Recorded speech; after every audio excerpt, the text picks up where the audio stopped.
16 સોમવારની વાર્તા. 16 સોમવારનું વ્રત કરનાર શ્રાવણ માસના પ્રત્યેક સોમવારે મહાદેવજીના મંદિરે જવું, શ્રી પાર્વતીની પૂજા કરવી, એકટાણું જમવું અને મહાદેવજીની વાત સાંભળવી. વાત સાંભળતી વેળા હાથમાં ચોખા રાખી મહાદેવજી બોલ્યું. ઈશ્વર પાર્વતી બેઠા હતા. સોગઠાબાજીની રમત માંડી. કોઈ હારે નહીં, કોઈ જીતે નહીં. હાર્યું જીત્યું કોણ કહે? એટલામાં એક તપોધન આવ્યો. મહાદેવજી કહે, ઊભો રહે. હાર્યાને હાર્યું કહેજે ને જીત્યાને જીતું કહેજે. પહેલા પસ્તે પાસા નાખ્યા. કોણ હાર્યું ને કોણ જીત્યું? તપોધન કહે, ભગવાન જીત્યા ને માતાજી હાર્યા. બીજા પસ્તે પાસા નાખ્યા. કોણ હાર્યું ને કોણ જીત્યું? તપોધન કહે, ભગવાન જીત્યા, માતાજી હાર્યા. ત્રીજા પસ્તે પાસા નાખ્યા. કોણ હાર્યું કોણ જીત્યું? તપોધન કહે, ભગવાન જીત્યા, માતાજી હાર્યા. 3 વાર તપોધન જૂઠું બોલ્યું. મહાદેવજીની બીકે પાર્વતીને હાર્યા કહ્યા. પાર્વતીને ક્રોધ ચડ્યો અને તપોધનને શાપ આપ્યો કે જા, તને રક્તપિત્ત કોઢ થજો. તપોધનને તો કોઢ નીકળ્યા. તે 2 બાકડો બની રડતો રડતો કૈલાસ પરથી ચાલતો થયો. ચાલતા ચાલતા માર્ગમાં એક ગાય મળી. ગાય કહે, ભાઈ તું ક્યાં જાય છે? કોઠિયો કહે, મને માતા પાર્વતીએ શાપ આપ્યો છે, શાપનું નિવારણ કરવા જાઉં છું. ગાય બોલી, ભાઈ મારું દુઃખ સાંભળતો જા. મારા ભર્યા આંચળ ફાટે છે. મારું દૂધ કોઈ પીતું નથી. વાછરડા ધાવતા નથી. એવા મેં શા પાપ કર્યા હશે? મારા પાપનું નિવારણ પૂછતો આવજે. આગળ જતા એક ઘોડો મળ્યો. કોઠિયાની વાત સાંભળી ઘોડો બોલ્યો, મારા ઉપર મોતી જડ્યા પલાણ છે, પણ કોઈ સવારી કરતું નથી. એવા મેં શા પાપ કર્યા હશે? મારા પાપનું નિવારણ પૂછતો આવજે. આગળ જતા એક આંબો આવ્યો. કોઠિયો વિસામો ખાવા બેઠો. ત્યાં આંબાને વાચા થઈ, ભાઈ તારું દુઃખ હું જાણું છું, પણ મારું દુઃખ સાંભળતો જા. મારું 1.25 શેરનું ફળ ઉતરે છે, પણ જે ખાય છે તે મરી જાય છે. એવા મેં શા પાપ કર્યા હશે? મારા દુઃખનું નિવારણ પૂછતો આવજે. આગળ જતા એક તળાવ આવ્યો. કોઠિયો પાણી પીવા ગયો. પાણીમાંથી એક મગર આવ્યો અને બોલ્યો, ભાઈ હું દુખિયારો જીવ છું. મારા શરીરમાં આગ જેવી બળતરા બળ્યા કરે છે. પાણીમાં રહું કે બહાર ક્યાંય ટાટક વળતી નથી. એવા મેં શા પાપ કર્યા હશે? મારા પાપનું નિવારણ પૂછતો આવજે. કોઠિયો તો ઘોર વનમાં ગયો. તો એક મહાદેવજીનું દેરું દીઠું. દેરામાં બેસી મહાદેવજીની પ્રદક્ષિણા કરી ને એ દેહ પગે ઊભો રહ્યો. આમ કેટલાય દહાડા વીતી ગયા. કોઠિયાનું કઠણ તપ જોઈ મહાદેવજી પ્રસન્ન થયા અને બોલ્યા, માગ માગ, માગે તે આપું. કોઠિયો બોલ્યો, માતાજીનો શાપ છે, શાપનું નિવારણ કરવા આવ્યો છું. આખા શરીરે રક્તપિત્ત કોઢ નીકળ્યા છે. દુઃખ સહન થતું નથી. ભગવાન મારું દુઃખ મટાડી. મહાદેવજી બોલ્યા, જા એક મનથી ને એક ચિત્તથી સોમવારનું વ્રત કરજે, તારું દુઃખ મટી જશે. સોમવારનું વ્રત શી રીતે થાય? કોઠીએ પૂછ્યું. મહાદેવજી બોલ્યા, શ્રાવણ માસ આવે, દિવાસાનો દિવસ આવે, ત્યારે દોરાની શેરે 4 ગાંઠો વાળી પીળા પષ્ટે દોરો બાંધી મહાદેવજીનું દર્શન કરવું. સોમવારે એકટાણું જમવું. જ્યારે કાર્તક માસનું અજવાળિયું આવે ત્યારે ઘઉંનો 1.25 શેર લોટ, 1.25 શેર ઘી, 1.25 શેર ગોળ લઈ ચોળી મોળી લાડુ કરવું. લાડુના 4 ભાગ કરવા. એક ભાગ મહાદેવજીને, બીજો રમતા બાળકને, ત્રીજો ગાયોના ગોવાળને અને એક વધેલાનો ભૂકો કરી કીડિયારું પૂરજે. એમ કરતા વધે તો ભયમાં ભંડાર છે. રાત રહેવા દઈશ નહીં. એ રીતે વ્રતનો જમ કરજે. 16 સોમવાર ખરા ભાવથી કરજે, તારું દુઃખ મટી જશે. કંચન જેવી કાયા થશે. કોઠી બોલ્યો, ભગવાન મને માર્ગમાં એક ગાય મળી. તે કહેવા લાગી, મારા ભર્યા આંચળ ફાટે છે, પણ દૂધ કોઈ પીતું નથી. વાછરડા ધાવતા નથી. એણે શા પાપ કર્યા હશે? મહાદેવજી બોલ્યા, પરભવમાં તે સ્ત્રી હતી. એણે ધાવતા બાળક વછોડ્યા હતા. એ પાપથી તેનું દૂધ કોઈ પીતું નથી. તું તેના દૂધથી મારી પૂજા કરજે, સૌ સારાવાના થશે. કોઠીએ ઘોડાની વાત પૂછી. મહાદેવજીએ કહ્યું, સાંભળ, ગયે ભવ તે વાણિયો હતો. એણે જૂઠા કાટલાથી, જૂઠા બોલથી નિર્ધન લોકોને બહુ ઠગ્યા હતા. તે પાપે એની આવી દશા થઈ છે. તું તેની સવારી કરજે, એનું દુઃખ મટી જશે. કોઠીએ આંબાની વાત પૂછી. મહાદેવજીએ કહ્યું, પરભવમાં તે ઘણો કંજૂસ હતો. ધન ભેગું કરવામાં સમજ્યો, પણ પુણ્યને નામે 1 પૈસો પણ ન વાપર્યો. તે પાપે તે આંબો થયો. એની નીચે ધનના 4 ચરો છે. એ ધનથી તું પરબો મંડાવજે અને ભૂખ્યાને ભોજન આપજે, તેનું દુઃખ દૂર થશે. કોઠિયાએ મગરની વાત પૂછી તો મહાદેવજી કહે, પરભવમાં તે બ્રાહ્મણ હતો. વેદ ભણ, શાસ્ત્ર ભણ, જ્ઞાનનું કંઈ પાર નહીં, પણ કોઈને વિદ્યાદાન દીધું નહીં. એ એવા વિચારમાં બળતો કે જો હું કોઈને વિદ્યા શીખવીશ તો તે મારો કોઈ ભાવ નહીં પૂછે, મારી આવક જશે. આવું સમજદારાઓની બીજી શી દશા થાય? તું મારી પ્રસાદી બિલીપત્ર તેની આંખે અડાડી નમન કરાવજે, એનું દુઃખ દૂર થશે. કોટી તો મહાદેવજીને નમન કરીને ચાલતો થયો. આગળ જતા તળાવ આવ્યો. ત્યાં મકરને મહાદેવજીનું બિલીપત્ર અડાડી નમન કરાવ્યું. એની બળતરા મટી ગઈ એટલે પોતાનું જ્ઞાન કહેવા લાગ્યું. બીજાને જ્ઞાન આપવાથી તેની સદગતિ થઈ. આગળ જતા આંબો આવ્યો. કોટિયાએ મહાદેવજીને કહેલી વાત સંભળાવી. કોદાળી લઈ ધનના ચરુ ખોદી કાઢ્યા. ભૂખ્યા દુખ્યાને ધન વહેંચી દીધું અને પરબો મંડાવ્યો. આંબાના ફળ અમૃત જેવા મીઠા થઈ ગયા. આગળ જતા ઘોડો મળ્યો. તેને મહાદેવજીની વાત કહી પોતે જ સવારી કરી એટલે ઘોડો પણ દુઃખમાંથી છૂટ્યો. આગળ જતો ગાય મળી. તેણે પણ મહાદેવજીની વાત કહી. તેનું દૂધ દોહ્યું, મહાદેવજી પર ભક્તિભાવથી ચડાવ્યું એટલે ગાય પણ દુઃખમાંથી છૂટ્યું. કોઢીએ વ્રત આપ્યું. દિવસે દિવસે તેના કોડ મટવા લાગ્યા. કારતક મહિનો આવ્યો. મહાદેવજીના કહેવા પ્રમાણે તેણે વ્રત પૂરું કર્યું. મહાદેવજીની દયા થઈ. કંચન વર્ણની કાયા થઈ. રૂપ રૂપનો અંબાર ને ગુણગુણનો ભંડાર. ચાલતા ચાલતા પોતાના ગામના કોંદરે આવ્યા. ગામના લોકો કહેવા લાગ્યા, ડોશી ડોશી તમારો દીકરો આ.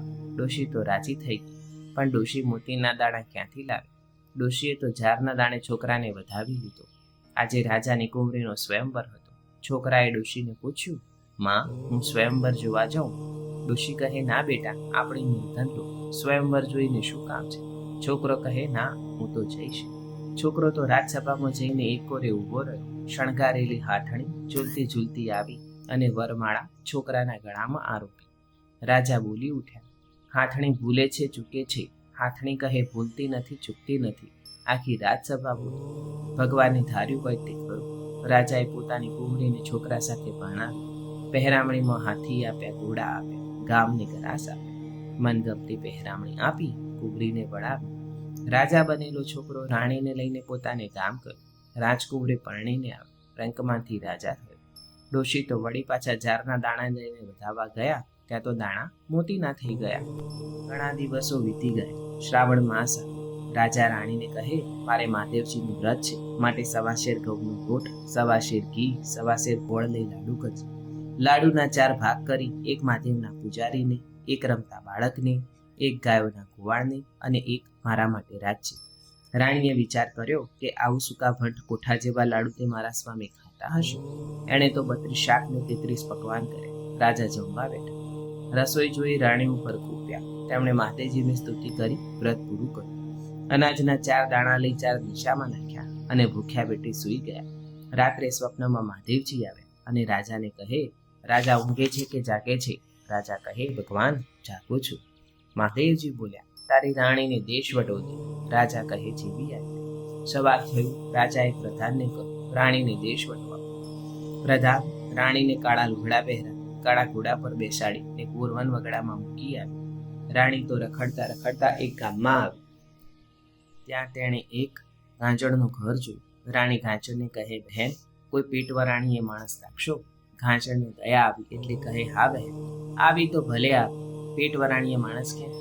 ઘાંચણના તો તેલના કુલ્લા ઢળી ગયા. ઘાંચી માંદો પડ્યો. ઘાંચણ રાણીને કહે, બહેન, તારા આવ્યાથી મારું ખોટું થયું, તું અહીંથી જા. રાણી ત્યાંથી ચાલી નીકળી. જતા જતા એક ડોશી દીઠી. રાણી ડોશીને કહે, માં, પેટવરાણીએ માણસ રાખશો? ડોશી કહે, હા બહેન, આવી તો ભલે આવી. ડોશીની તો પૂણીઓ ઉડી ગઈ. ડોશી માંદી પડી. ડોશી કહે, બહેન, તારે આવે મારું ખોટું થયું, માટે તું અહીંથી જા. રાણી ત્યાંથી ચાલવા નીકળી. જતા જતા એક મારણના ઘર પાસે આવી. મારણને કહે, બહેન, કોઈ પેટવરાણીએ માણસ રાખશો? તો મારણ કહે, હા બહેન, પેટવરાણીએ માણસ ક્યાંથી?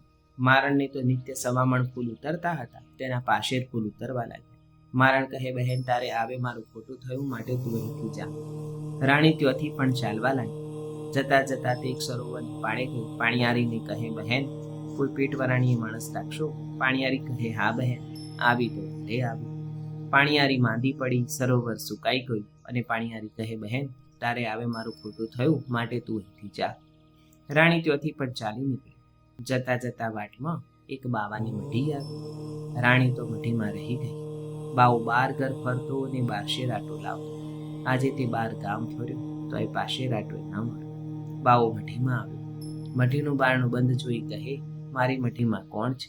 મોટી હઈશ તો માં કહીશ, નાની હઈશ તો બહેન કહીશ, એથી એ નાની હોઈશ તો દીકરી કહીશ. બારણું ઉઘાડ. રાણીએ ધ્રુસતા ધ્રુસતા મઢીનું બારણું ઉઘાડ. બાવ કહે, તું બીશ નહીં, આપણે બાપ દીકરી થઈને રહીશું. બીજો દિવસ થયો, બાપ દીકરી સાથે જમવા બેઠા. દીકરીના ભાણામાં તો ભોજનના ચીવડા થઈ ગયા. બાવ કહે, દીકરી, પુસ્તક લાવો, પૂથી લાવો, ખડીયો લાવો, કલમ લાવો, તમારા ભાગ્યની રેખાઓ જુઓ.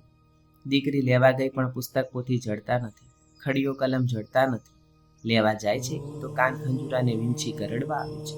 ત્યારે બાવો જાતે પુસ્તક પોથી તથા ખડીયો કલમ લઈ આવે. પહેલું પુસ્તક બ્રહ્માનું જો, બીજું પુસ્તક મહાદેવનું જો.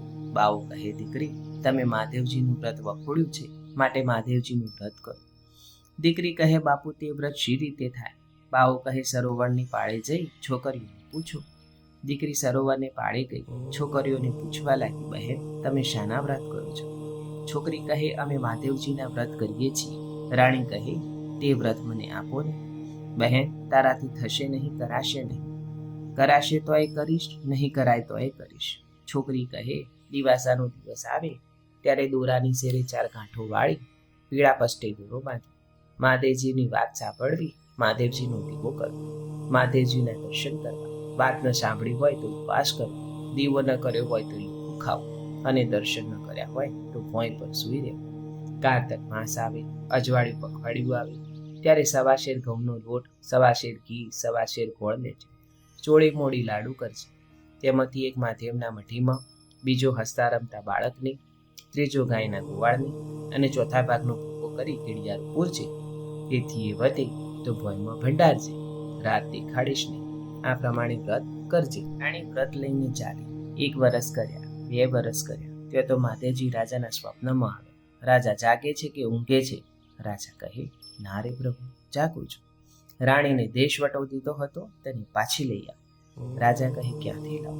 કોયલ જેવું માણસ હતો, વાઘે માર્યું, વરુએ માર્યું, હવે ક્યાંથી હોય? મહાદેવજી કહે, વાઘે નથી માર્યું, વરુએ નથી માર્યું, જે વાટે ગઈ છે તે વાટે જા. રાજા ત્યાંથી ચાલી નીકળ્યો. વાટે જતા ઘાંચળનું ઘર આવ્યું. રાજા કહે, બહેન, અહીંયા કોઈ રાજાની રાણી આવી હતી? ઘાંચળ કહે, રાણી જેવા રૂપ હતા, રાણી જેવા લક્ષણ ન હતા. રાજા ત્યાંથી ચાલો જાય છે. ડોશીને ઘરે ગયો ને પૂછ્યું, માં, કોઈ રાજાની રાણી આવી હતી? રાણી જેવા રૂપ હતા, પણ રાણી જેવા લક્ષણ ન હતા. રાજા આગળ ચાલ્યો. મારણને ઘરે ગયો. બહેન, અહીં કોઈ રાજાની રાણી આવી હતી? મારણ કહે, રાણી જેવા રૂપ હતા, પણ રાણી જેવા લક્ષણ ન હતા. રાજા ત્યાંથી ચાલ્યો જાય છે. સરોવરની પાળે ગયો. રાજાએ પાણિયારીઓને પૂછ્યું, અહીં કોઈ રાજાની રાણી આવી હતી? પાણિયારી કહે, રાણી જેવા રૂપ તો હતા, પણ લક્ષણ ન હતા. રાજા ફરતો ફરતો પેલી મઢી પાસે ગયો. રાજાને વિચાર થયો કે કોઈ કકડો રોટલો આપે તો ખાઈ પીને પાછો જાઉં. ત્યાં કોઈ છોકરીએ વ્રત ઉજવ્યું હતું, તેથી એક લાડવો મઢીમાં આપ્યો હતો. આ લાડવો બાવાએ રાજાને ખાવા આપ્યો. લાડવો રાજાએ ખાધો, રંકે ખાધો, હાથીએ ખાધો, ઘોડાએ ખાધો, તો એ લાડવો એકનો એક. પીવા માટે પાણીનો લોટો આપ્યો. રાજાએ પાણી પીધું તો એ લોટો ભર્યો ને ભર્યો. રાજાને નવાઈ લાગી. તેના મનમાં થયું કે આ મઢીમાં કોઈ સતી હશે, ચાલો દર્શન કરીને જઈએ. એમ વિચારી રાજા મઢીમાં ગયા. રાજા રાણીને ઓળખ્યા. રાણી બાવાને કહે, બાપુ, સાસરિયાના તેડા આવ્યા. બાહો કહે, દીકરી, દીકરી સાસરીએ શોભે ને હાથી રજવાડે શોભે. રાણી કહે, બાપુ, તમને દુઃખ પડે તો હું શી રીતે જાઉં? બાવાએ ફૂલનો દડો આપ્યો, ઘીનો દીવો આપ્યો ને કહ્યું, દીકરી, જો દીવો ઠરી જાય, ફૂલનો દડો કરમાઈ જાય તો જાણજે કે તારા બાપુને દુઃખ પડ્યા. રાજા અને રાણી અડધે વાટે ગયા ત્યાં તો ઘીનો દીવો ઠરી ગયો અને ફૂલનો દડો કરમાઈ ગયો. રાણી કહે, રાજા રે રાજા, વેલ પાછી વાળો, મારા પિતાને દુઃખ આવ્યા. રાજાએ વેલ પાછી વાળી. મઢીમાં જઈને જુએ છે તો બાવો માથું બાંધીને સૂઈ રહ્યો હતો. રાણીએ કહ્યું, બાપુ, તમને શું થયું? બેટી, મને કંઈ થયું નથી, હું તો તમારું પારખું જોતો હતો. બાવાએ બીજી વાર દીકરીને 1.25 લાખનો ગવારો અને 1 અંબીનો કૂંપો આપીને કહ્યું, દીકરી, જ્યો બાળતા આવ્યા ત્યો ઠારતા જજો. ત્યાંથી રાણી ચાલ્યા જાય છે. સરોવરની પાળે આવે. સરોવર સુકાઈ ગયું હતું, તે લહેરો લેવા માંડી. પાણિયારી રાજી થઈ ગઈ. પાણિયારી કહે, બહેન, 1 ઘડી બેસતી હોય તો 2 ઘડી બેસ, તારે આવે અમારું સારું થયું. એક રાંડ આવી હતી, તે બાળતી ગઈને જાળતી ગઈ. રાંડ ના કહેશો, ભાંડ ન કહેશો, પહેલા હું જ હતી. પહેલા મહાદેવજી રૂઠ્યા હતા, હવે રીઝા છે. ત્યાંથી ચાલ્યા જાય છે. મારણને ઘરે ગયા. એને પાછા 1.25 મણ ફૂલો ઉતરવા માંડ્યા. મારણ કહે, બહેન, એક ઘડી બેસતી હોય તો 2 ઘડી બેસ, તારે આવે મારું સારું થયું. ત્યાંથી ચાલ્યા જાય છે. ગાંચણની ઘરે આવે. ગાંચણના તેલના કુલ્લા ભરાઈ ગયા. ગાંચી સાજો થયો. ત્યાં ગાંચણ કહે, બહેન, એક ઘડી બેસતી હોય તો 2 ઘડી બેસ, તારે આવે મારું સારું થયું. ત્યાંથી ચાલ્યા જાય છે. ગામની ગોંદરે આવે. રાણીએ કહ્યું, આખું ગામ જમાડો. રાજાએ આખું ગામ જમાડ્યું. પછી રાણીને એકાંત કરવા બોલાવી. રાણી કહે, મારે હજી મહાદેવજીની વાત કહેવાની છે. બધા જમીને ઉઠ્યા. વાત કોને કહે? વાત ભૂખ્યા માણસને જ કહે. રાજા કહે, આખું ગામ જમાડ્યું, હવે કોણ ભૂખ્યું હશે? રાજાએ ગામમાં ઢંઢેરો પીટાવ્યો. એક કુંભારના ઘરમાં સાસુ વહુની લડાઈ થઈ હતી. ડોશી ભૂખી હતી. રાજાએ પ્રધાનને તેડવા મોકલ્યો.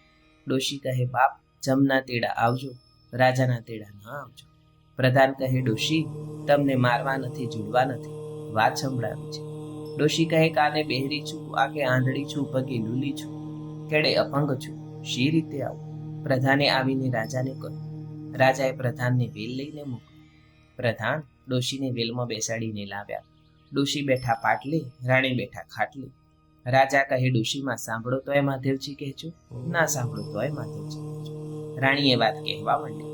પહેલા હુંકારે ડોશીને કાન આવે, બીજા હુંકારે આંખો આવી, ત્રીજા હુંકારે પગ આવે, ચોથે હુંકારે કમર આવી અને 5મા હુંકારે ડોશી ટબુમકું થઈ. ડોશીને દીકરો કહેવા લાગ્યો, માં, માં, આવું રૂડું કોણે કર્યું? માં કહી, મને મહાદેવજીની વાત સાંભળે આવા ફળ મળ્યા, તો આ વ્રત કરી કેવા ફળ મળતા હશે?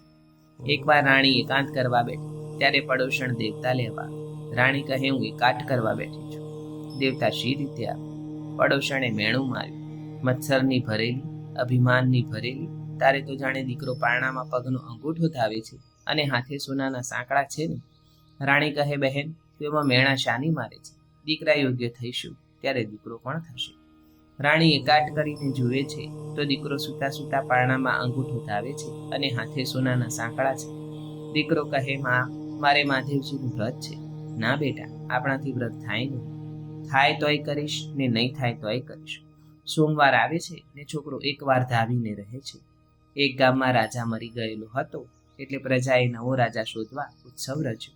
છોકરો કહે, માં, હું જોવા જાઉં. ના બેટા, આપણે શું જોવું છે? તોય છોકરો પાખડીએ ચાલીને ગયો. છોકરો રાજસભામાં આવે છે. ગામ લોકોએ હાથણી શણગારી. હાથણી જોણતી જોણતી ગઈ અને છોકરાને ફૂલમાળા આરોપી. ગામના લોકોએ છોકરાને ઝાંપાની બહાર કાઢી મૂક્યો. હાથણી ફરી શણગારી. હાથણીએ ફરીથી પણ પેલા છોકરાને જ ફૂલમાળા આરોપી. ગામના લોકો કહે, હાથણી ભૂલે છે, ચૂકે છે, ગંદુ ગોબરું છોકરું શું રાજ્ય કરશે? હાથણી કહે, છોકરું કરશે તેવું કોઈ નહીં કરે. છોકરાને તો ધામધૂમથી રાજગાદી ઉપર બેસાડ્યો. ચકલાને ચણ, કીડીને કણ, હાથીને વણ.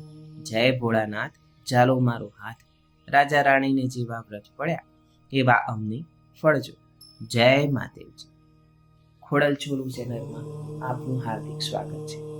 આપને અમારા આવા અવનવા ઓડિયો વિડીયો સાંભળવા ગમતા હોય તો અમારી ચેનલને લાઈક, શેર અને સબસ્ક્રાઈબ કરો. તેમજ તમે પોતે પણ આવા કોઈ અવનવા ઘટના કે પ્રસંગો અમારા ઓડિયો વિડીયોમાં સાંભળવા માંગતા હોય તો તમે અમને કમેન્ટ દ્વારા જણાવી શકો છો. જય મહાદેવ.